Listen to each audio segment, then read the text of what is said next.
ఆడపిల్లల తల్లిదండ్రులకి, ముఖ్యంగా 10th పాస్ అయినటువంటి ఆడపిల్లల తల్లిదండ్రులందరూ కూడా గోపాలపట్నం హై స్కూల్, మన హై స్కూల్లో +2 ఇంటర్మీడియట్ అనేటువంటిది ప్రత్యేకంగా గర్ల్స్కి మాత్రమే ఈ కాలేజు ప్రారంభించుకున్నాం.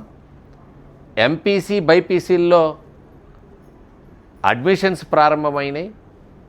క్లాసెస్ కూడా త్వరలో ప్రారంభమవుతాయి. కాబట్టి తల్లిదండ్రులందరికీ విజ్ఞప్తి చేస్తున్నా, 10వ తరగతి చదువుతున్నటువంటి ప్రైవేటు, గవర్నమెంట్ స్కూల్లో ఈ చుట్టుపక్కల చదువుతున్న తల్లిదండ్రులందరికీ సువిశాలమైనటువంటి మన గోపాలపట్నం హై స్కూల్ ప్రాంగణం, చక్కటి భవనాలు ఉన్నాయి, చక్కటి ప్రత్యేకమైనటువంటి ల్యాబ్ ఉంది.